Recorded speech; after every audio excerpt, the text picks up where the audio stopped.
Hello, students. We're going to spend some time today going through our sickle cell CER Google Doc. This is going to allow us to see how very small changes in the DNA can have a very large effect on protein and then on the function of an organism. So, in the November 17th Google Meet or the live session, please open that up and you'll find your sickle cell CER Google Doc right down there. That will also be where you found this video, so I'm going to guess you're in the right place.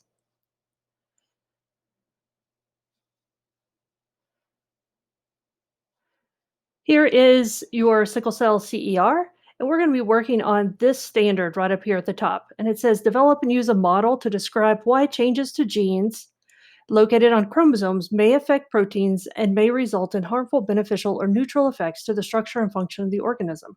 So, we're going to be looking at how a change in the DNA for hemoglobin affects its structure, and that's the structure of the hemoglobin, and then how that change in structure affects the function of the organism. So, on a small basis, we're going to look at how that change in structure affects the function um, of the actual hemoglobin, and then we're going to see how that change affects the entire organism. So this will take us through several steps here, all specifically tied um, to this standard. So take a second and read through this part on sickle cell anemia, and then answer these three questions right here. And I'm going to allow you to pause and do that right now. Thank you. Okay, so you've had a few minutes to answer these questions. Let's take a look at what those questions will look like, what the answers to those questions will look like. So, what causes sickle cell anemia? Sickle cell anemia is caused by a mutated version of the gene that helps to make hemoglobin, and that's our protein. Hemoglobin is the protein that we're talking about here.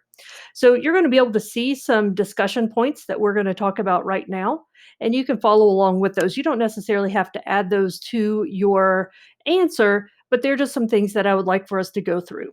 So, one thing is that I would like you to remember that a mutation is a change in the sequences of bases in an organism's DNA. And remember, those bases are A, T, C, and G for DNA. And so any one of those bases could be changed. Several of those bases could be changed. Some could be missing. Some could be substituted. Some could have an extra base or two added in. Those are all things that can be a mutation. And we saw that when we went through our work on the human and cow insulin. So we're looking today at a different example of what a mutation might do. So this one today is a point mutation. And if you remember, we looked at several types in our last activity.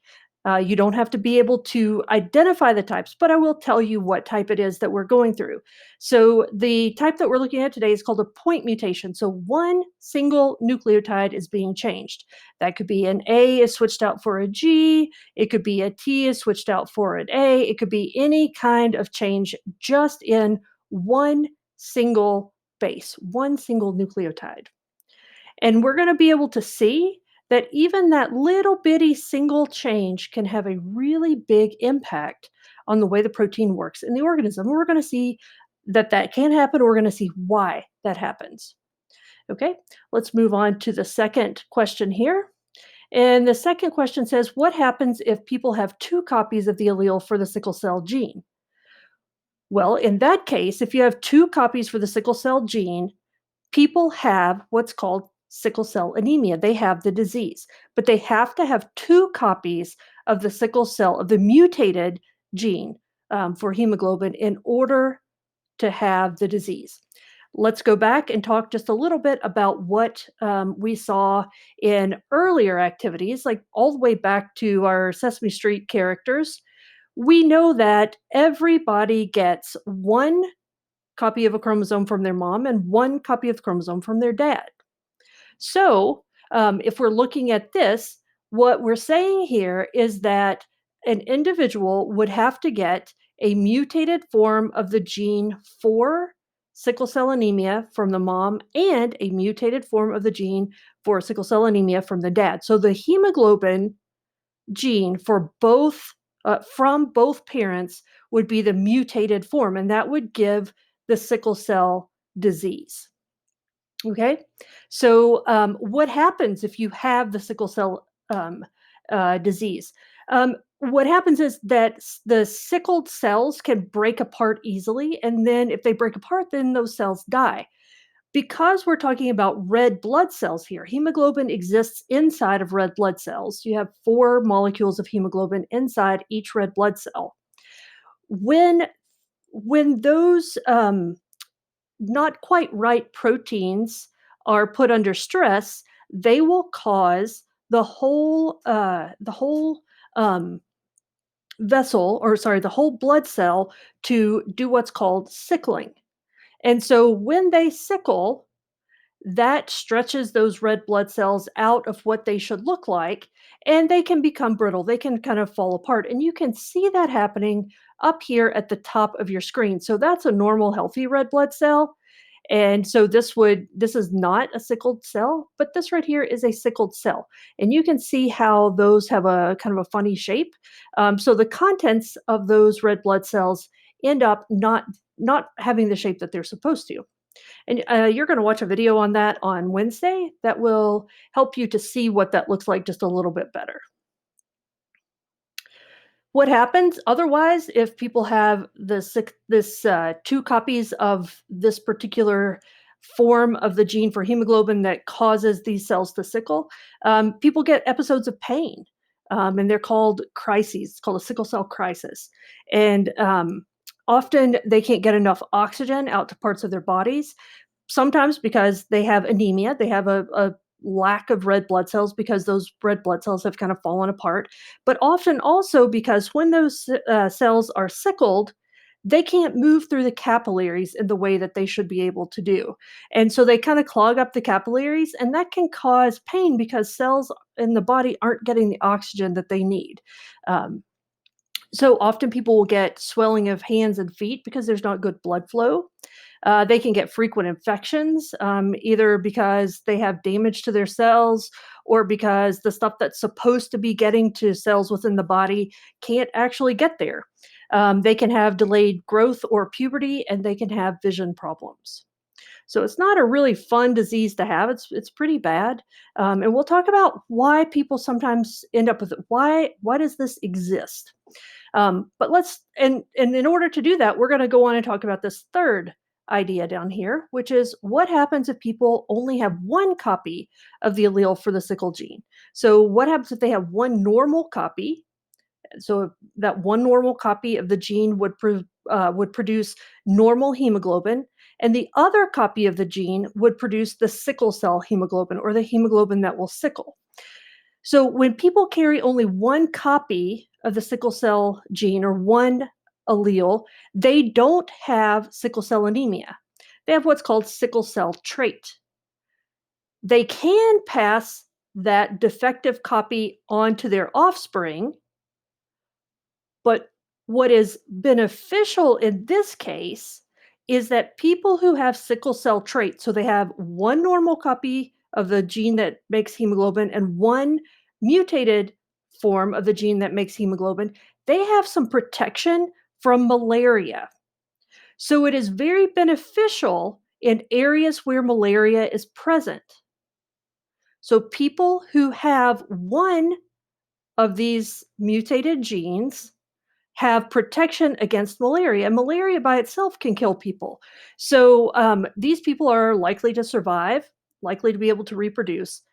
The problem with that becomes that if somebody is a carrier, so if they have one normal cell or excuse me, one normal gene of DNA and one gene on that other chromosome from their mom or dad that is mutated, then depending on who their partner is, if that partner also is heterozygous, has one normal gene and one gene that is mutated, then the mom and the dad could pass on two normal genes. And so the offspring would not have any symptoms at all, wouldn't carry this defective gene at all.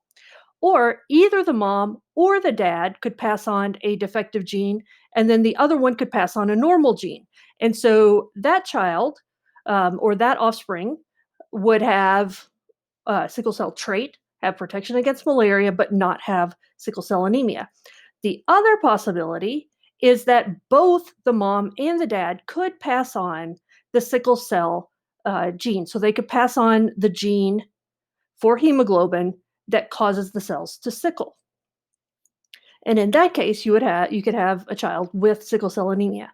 And if you do the Punnett square for that, you would find out that there's a 25% chance that any offspring would be normal, a 50% chance that any offspring would have the sickle cell trait, and a 25% chance that any offspring would have actually sickle cell anemia. So that's kind of the first part here of what we are looking at the um, with the setup for looking at sickle cell anemia. So let's go ahead and move on down just a bit, and let's take a look now at our claim. And our claim goes right back to the standard that we looked at the beginning of this recording. And so we're going to give you that claim. And so it says that changes to genes, we know that those are mutations, may affect the shape of a protein. So we're going to look at that part and result in changes to the structure and function of the organism. So we're going to look and see how all of that happens. What I would like you to do right now, I'm going to flip on over here to your version. What I would like you to do right now is to take a couple of minutes and go through the evidence part here, but I only want you right now to fill out the mRNA and the amino acid for the hemoglobin gene and the mRNA and the amino acids for the mutated hemoglobin gene. So I only want you to fill out that part right there and the amino acids here. And I want you to skip those questions. And then I want you to do the mRNA here. And I want you to do the amino acids here. And I want you to skip these questions down here at the bottom. You will need a codon chart. And I will put, actually, you have one in your Google Classroom. And so you'll have to go back to Google Classroom and pull that up so that you can do your amino acids. Okay, so let's take just a second here and go through your answers here for the mRNA and for the amino acids. So as we look through here, remember that a C and a G pair up, an A and a U, C and a G, G and a C, T and an A, G and a C. So this is what we have as we go through the mRNA for our normal hemoglobin gene. When we figure this out, we'll look in the first on the left-hand side for your first um, base of your triplet here. And then we'll look up at the top and we'll find the U. And we'll come down and we'll see what box we're looking for. And then in that box, we'll find that other G there. And so what you should find is that your first amino acid is valine. Your next one is histine, leucine, threonine, proline, glutamic acid, and glutamic acid.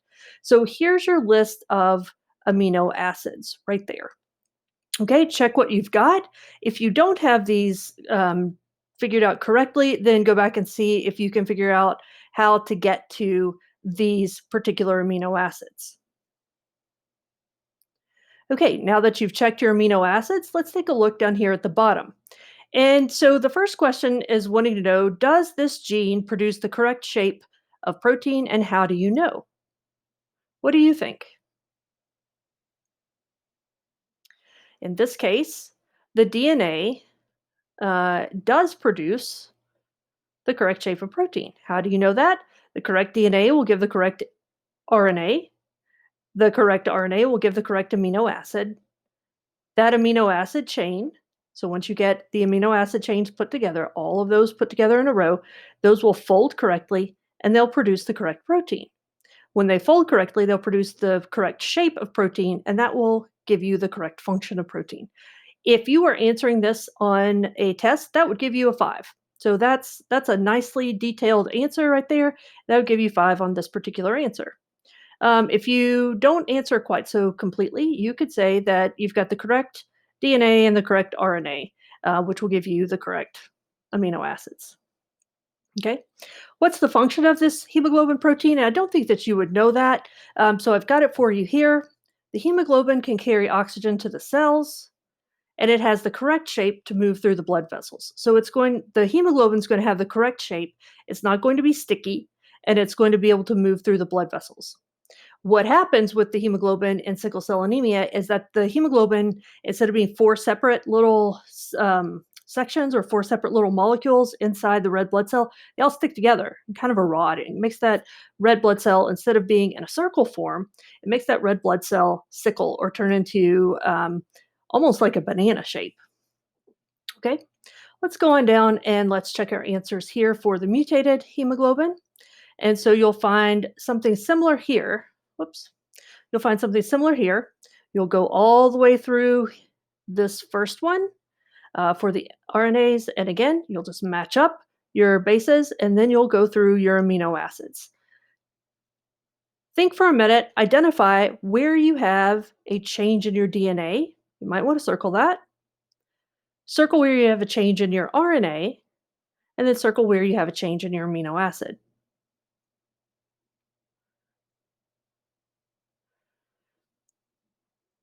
So once you've done that, we can go down here to this question. Does the gene produce the correct shape of protein? How do you know? No, it doesn't. And why is that? So the DNA with a mutation in it will produce a different or incorrect RNA. And so here is our point mutation. That's supposed to be a T, but it is not. It is an A. And so since there's an A here in the DNA, we're going to have a U here instead of an A in the RNA. And that's going to give us a completely different amino acid. So we're going to have the same one that we had up here. We're going to have valine. It could have been any, but this is just what this one produced.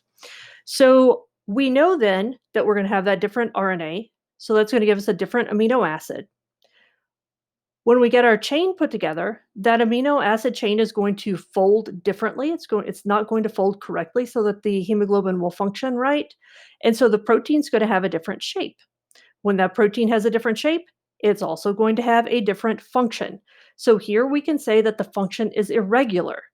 The hemoglobin will cause the red blood cells to sickle when the body is under stress.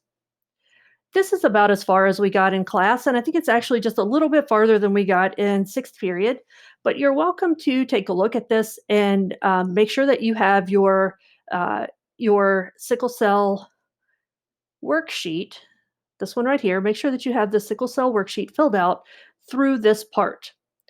Um, and then on Thursday in class, we'll go through the rest of it.